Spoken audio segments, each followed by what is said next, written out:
Je vais d'abord commencer par des généralités sur l'aloe vera. Vous avez très certainement entendu parler de cette plante et de ses bienfaits, mais vous ne connaissez sans doute pas les nombreux bienfaits, puisqu'il y en a énormément. On l'appelle la plante aux 1000 vertus. C'est une plante qui est médicinale.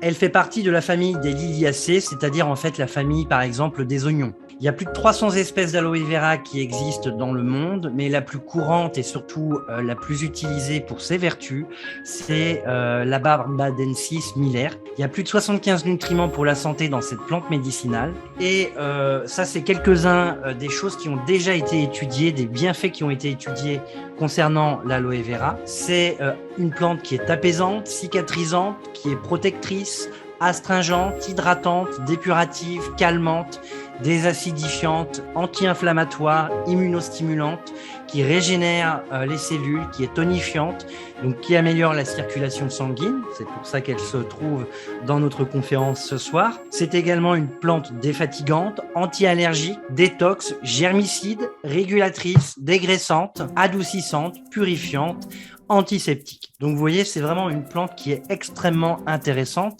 et rares sont les plantes à avoir autant de caractéristiques médicinales que l'aloe vera. La composition de cette plante, eh bien, elle est très riche en nutriments, de nombreuses vitamines. Alors quand je dis de nombreuses, c'est par rapport au nombre de vitamines différentes. Vitamine A, B1, B2, B3, B6, B9, B12, vitamine C, E, choline, qui est une vitamine du groupe B, et puis également extrêmement riche en minéraux, comme le calcium, le magnésium, le manganèse, le fer, le cuivre, le zinc, et puis on a sous forme de traces aussi des oligo-éléments. On va retrouver également des enzymes qui sont très importantes pour un équilibre dans la santé, comme des lipases qui sont utiles pour la digestion, des cellulases qui vont aider à la digestion de la cellulose, donc des choses qui sont extrêmement bénéfiques pour le corps.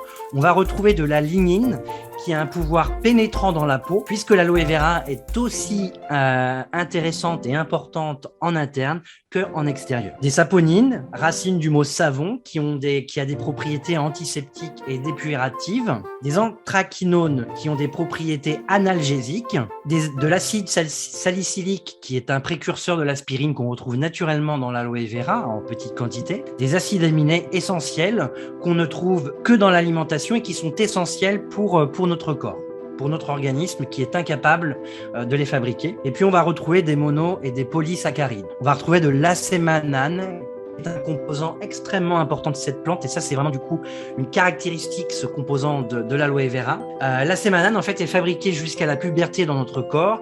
Il se dépose sur les membranes des cellules et renforce ces dernières contre les assauts des virus, des bactéries et des champignons, et il a une action immunostimulante, antiseptique.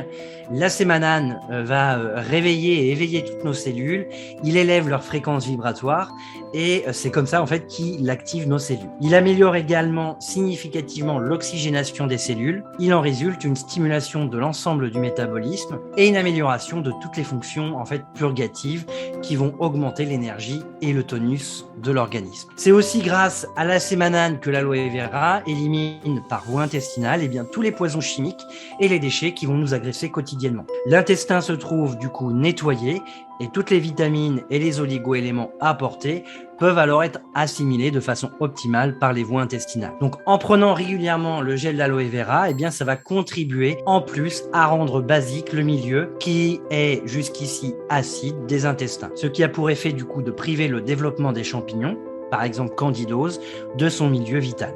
Il va également revitaliser les tendons, les articulations, les cartilages et les ligaments, et il va participer activement à la production de synovie. L'acémanane va prévenir l'arthrose et l'arthrite, et de ce fait, il joue un rôle essentiel dans le domaine des maladies rhumatismales.